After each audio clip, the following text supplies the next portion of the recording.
Thank you, Tigger, and good afternoon, everyone. Arthur Leon Jourard, more commonly, widely, and affectionately known as Lee. What an extraordinary man he was. A man of almost innumerable interests and talents, a man who enlightened and enriched the lives of all those who were blessed to have known him. And what a wonderful opportunity this is to share our memories of Lee. His special qualities, his contributions to our lives, all of the experiences we enjoyed with him that have created such warm memories. What I would like to share with you today are some memories of Lee as a family man, the role that he played in our lives as a beloved father, father-in-law, and grandfather. For those of you whom I have not yet had an opportunity to meet, my name is Shelley Jourard. I am the wife of the late Louis Jourard, who was the second eldest of Lee and Eleanor's 4 children. I must tell you that I feel very blessed and grateful to have married into the Jourard family some 26 years ago. Not only did I find my soulmate in Lou, a wonderful man who was truly my better half, but Lou also came with a wonderful family. What a bonus. And the patriarch of that family was none other than Mr. Lee Jourard. I have so many fond memories of Lee that I hardly know where to begin. He was such an integral part of our lives as a father, father-in-law, and a grandfather. He was actively engaged and involved in the life of his family in the very best way possible. He never missed an opportunity to be with his family and was there for all of the important occasions, birthdays, holidays, weddings, the B'nai Mitzvot of Matthew and Rebecca. In fact, some of the fondest memories I have revolve around all the times that Eleanor and Lee would just drop by, either for a family event or on their way to or from a theater festival somewhere in Ontario. And they would stay with us at our house in Brampton for a few days. And during these visits, Eleanor would spend her time in the kitchen, cooking up a storm, and would spend the rest of her time cleaning out and organizing drawers and closets. Lee, for his part, would spend his time doing what perhaps would best be described as puttering, wandering around the house, fixing leaky faucets, broken lamps, installing mesh sink drainers, tending to the vegetable garden, and so on. Lou and I would head off to work in the morning, and the kids would head off to school. And when we returned in the evening, we came home to a place that was invariably much better organized and in a much better state of repair than when we had left in the morning. Plus, we had the privilege of sitting down to a wonderful home-cooked meal together, sharing stories, sharing lots of laughs, and just enjoying the pleasure of being together.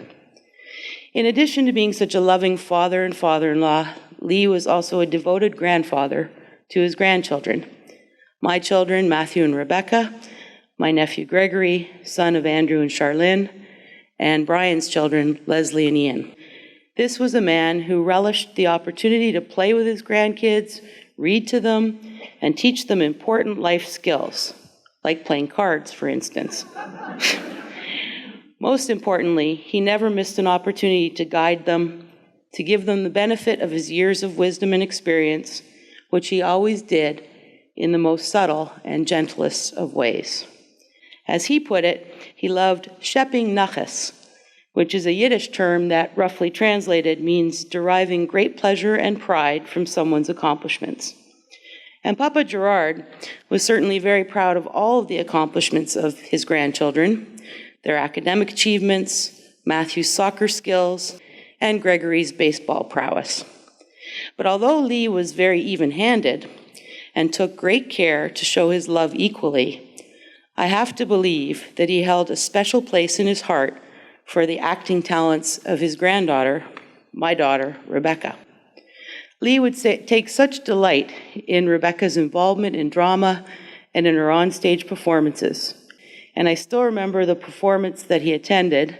It was an absolutely stellar performance of a play called Conspiracy of Cats. Not only could I hear Lee chuckling away in the back row during the play itself, but he talked about that performance for years afterward.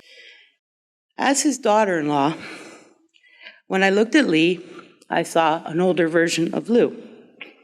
And when I looked at Lou, I saw a younger version of Lee. I'm not sure which came first, the chicken or the egg. But I think in this case, it must have been the chicken. Perhaps the foghorn leghorn chicken? Both had wonderful senses of humor, marked by a razor-sharp wit paired with impeccable timing and delivery. Both of them always had something witty to say and were forever making us laugh. Both shared similar values, a positive outlook, a love of learning, a commitment to family, and a generosity of spirit that led each of them to give so much to others during their lifetimes. And of course, both shared a fondness for a certain beverage, single malt scotch. I don't think there was ever a time that they got together that they didn't enjoy a shot or two of their favorite beverage. Glenlivet, Glenfiddich, Glenmorangie, Lefroy, Dalwhinnie, Cardew, you name it, they sampled it. Birthday gifts for Lee were always very easy to choose, a bottle of scotch. As were Hanukkah gifts, a bottle of scotch. Always welcomed, always enjoyed, and most importantly, always shared. In fact, Lee was very fond of telling the story of how Lou came to love this particular beverage. Apparently, it dated back to Lou's bris, the Jewish circumcision ceremony that takes place on the 8th day after a baby boy is born. At a bris, one usually sedates the baby boy before the procedure by giving him something soaked in Manischewitz wine, that very sweet kosher wine, to suck on. However, in the hullabaloo of preparing for the bris, Lee and Eleanor forgot to bring the wine. So they used what they had handy, scotch. And hence, Lou's lifelong love of the beverage was born. This is going to sound corny, but immediately after Lee passed away, the first image that popped into my head was an image of the two of them, father and son, up there in heaven together, each hoisting a glass of single malt, followed by a lively debate about the merits of one brand over another. In sum, Lee Jourard was an incredible man, and I feel so honored and privileged to have known him, to have loved him, and to have had him as such an integral part of our lives. He leaves behind an incredible legacy and many warm memories that will live forever in our hearts. Thank you very much, and God bless.